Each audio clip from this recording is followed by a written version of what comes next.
Another year's gone by and it's now fall of 2015. And in the tech world, that means one thing. It's time for an iPhone review. In this episode, I bring you my review of the iPhone 6s and iPhone 6s Plus. Stay tuned.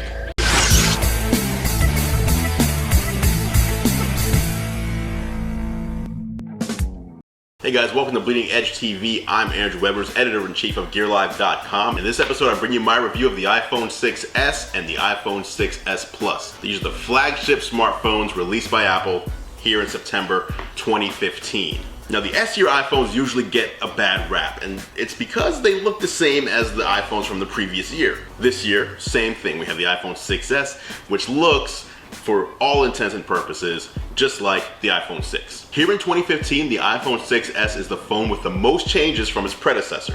So if you look at phones like the Galaxy S6, the Galaxy Note 5, the LG G4, HTC One M9, and I mean the list goes on. If you look at all the changes made from the previous year's model to the current year's model, the iPhone 6 to 6s has the most new features. Now in this review, I'm going to focus on everything that's changed, but I just want to give you a quick rundown of everything just so that you know just how big a change this is. So let's go through this in rapid succession. We've got 7000 series aluminum casing, much stronger aluminum, 2 times stronger ion exchange glass. There's a new rose gold color option, 3D touch display, Taptic engine, the Apple A9 chipset, 2 gigabytes of RAM, the M9 integrated co-processor, LTE advanced, MIMO Wi-Fi, 2nd generation, way faster Touch ID, 12 megapixel rear camera, 63 megapixel panoramas, 4K video, 1080p slow motion at 120 frames per second, optical image stabilization for video now on the iPhone 6s Plus, 5 megapixel front camera, retina flash,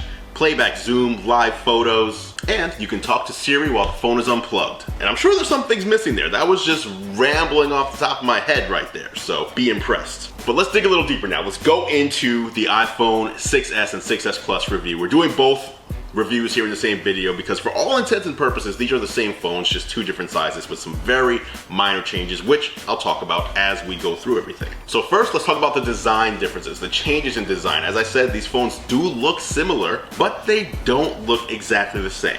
Here on the back of the iPhone 6, you see those FCC markings. Those are now gone. Those are no longer required by law to appear on the hardware. One thing that you do see now, though, is the S badge on the back of the iPhone 6s, which I do not recall ever seeing on a previous iPhone 6s smartphones. Obviously, new color, rose gold. Last time Apple introduced a new color was actually on an S model as well, with the gold iPhone 5s. Last year with the iPhone 6, they maintained those colors. That would be space gray with a black front, silver and white, and golden white. And this year we have rose gold and white added into the mix. 7000 series aluminum. Now this isn't something you're gonna really notice by looking at the phone, but if you pick it up and you hold an iPhone 6s and an iPhone 6s Plus in your hand, you'll definitely feel a slight weight difference. That stronger aluminum alloy means the phone will be much less prone to bending. In fact, it takes about 50 more pounds of force in order to bend an iPhone 6s or 6s Plus. Last year it was about 30 pounds, this year roughly 80.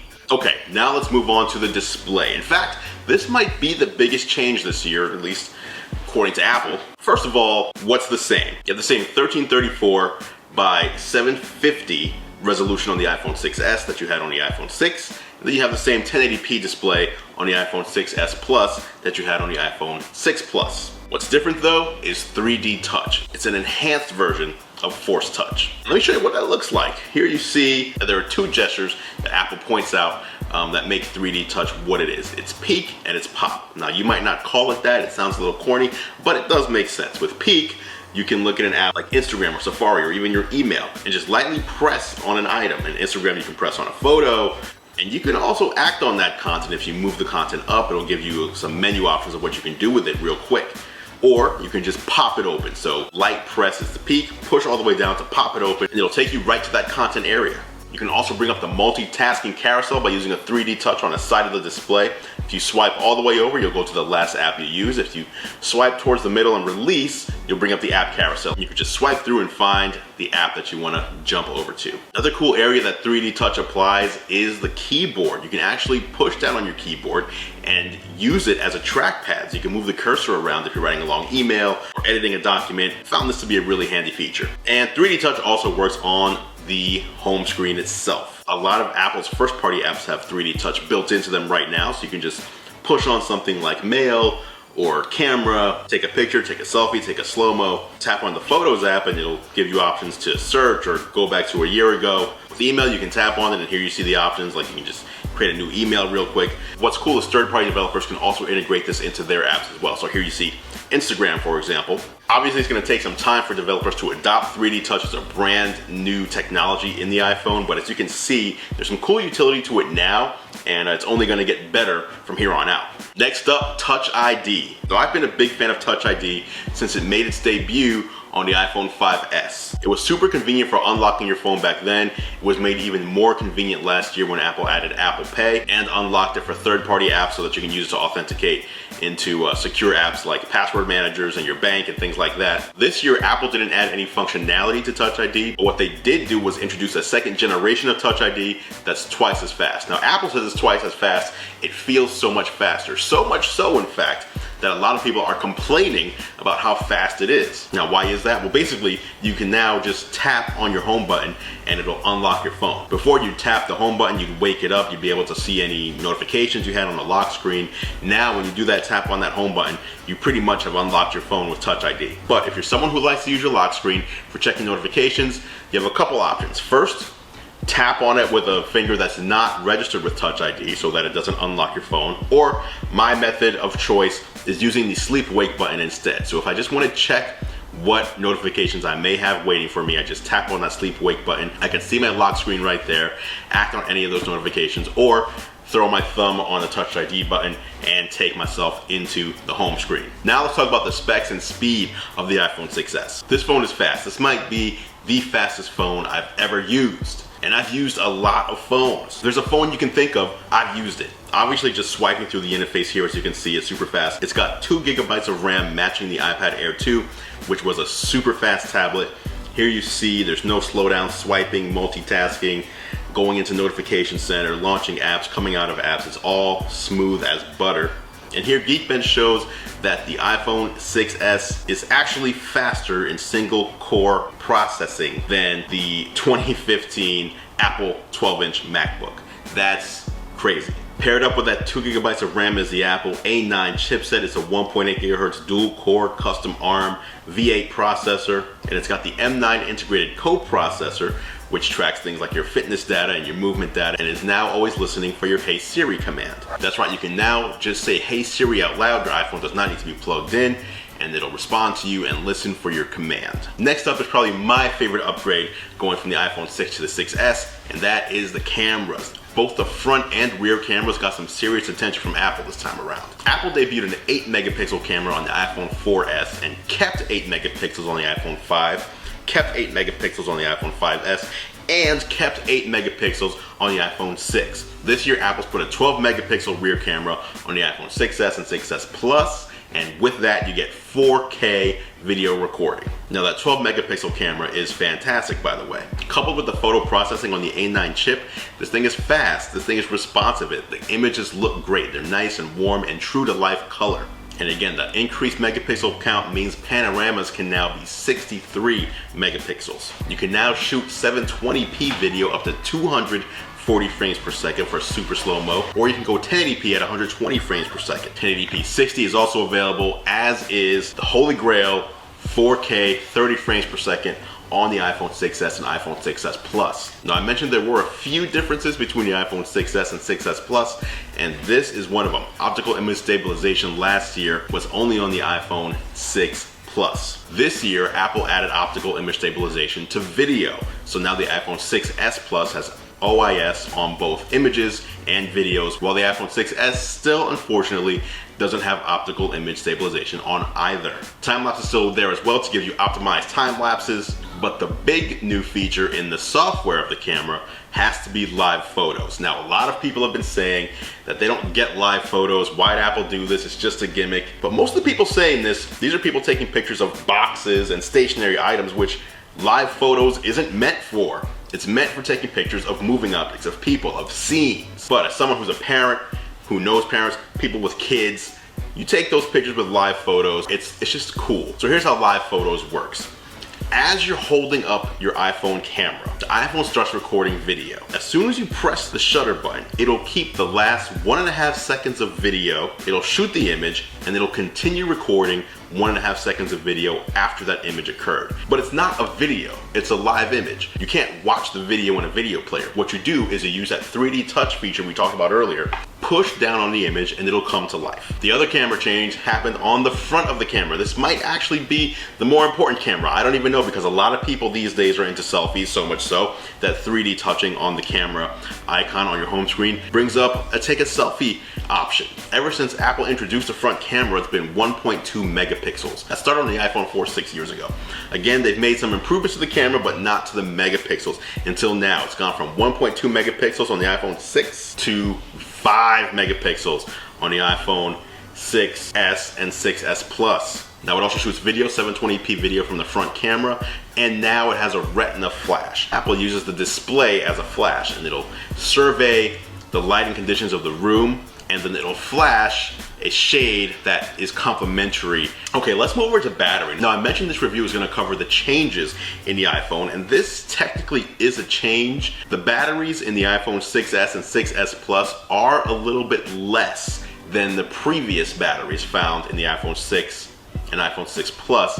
That was to make room for the Taptic engine. The Taptic engine takes the place of the vibrating motor that we all are used to hearing. You put your phone on vibrate, on silent, and you can still hear it vibrating all over the house, all over the restaurant, wherever you happen to be. The Taptic engine is much more subtle while being stronger. It's weird. When you're holding the phone, the vibration feels stronger than it ever has before. It's way less audible, so I really appreciate it. It's one of my favorite features. But to make room for the Taptic engine, they had to take up some of that battery space. So the batteries are technically smaller.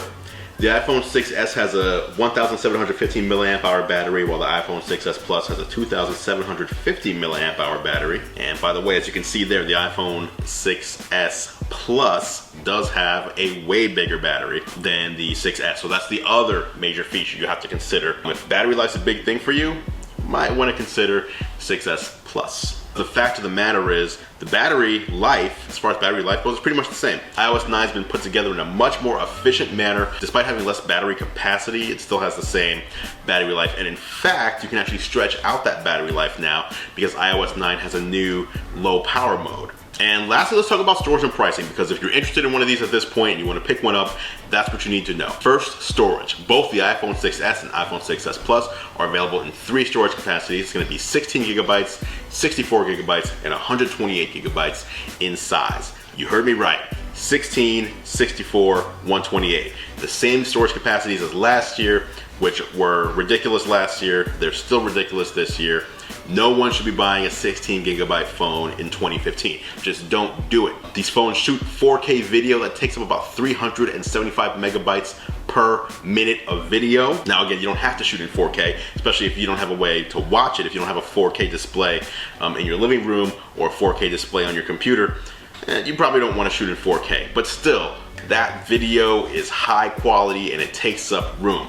Same thing with live photos though. Maybe you don't want to shoot in 4K, but you want to take those live photos. They take up twice the space as just a regular photo. And they're 12 megapixels now instead of 8 megapixels, so they're still taking up more space than photos used to, even if you have live photos turned off. That 16 gigabytes is going to go very, very quickly, and I implore you to just step away from the 16 gigabytes and go with 64 as your minimum. Now, pricing on that though. If you're getting these phones with a 2-year contract, the iPhone 6S starts at $199, 64 gigabytes, $299, and 128 is $399. If you're getting them off contract, which is how a lot of people are doing it nowadays, the iPhone 6S in that case starts at $650, then you go up to $750 for the 64 gigabyte and $850 for 128 gigabytes. The iPhone 6S Plus is $100 more than that. With a 2-year contract, it's going to be $299, $399, and $499, or it's going to be $750, $850, and $950 if you want to just buy it outright, contract free,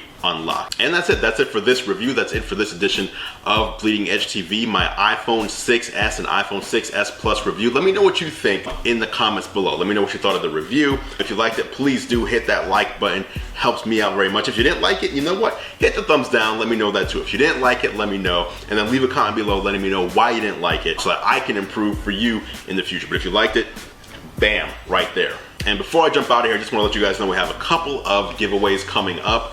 Be sure you're subscribed here to my channel. I actually leaked a couple of those giveaways over on my Snapchat earlier today. So if you're on Snapchat, go ahead and follow me there. Username is Drusoicy, D-R-U-S-O-I-C-Y.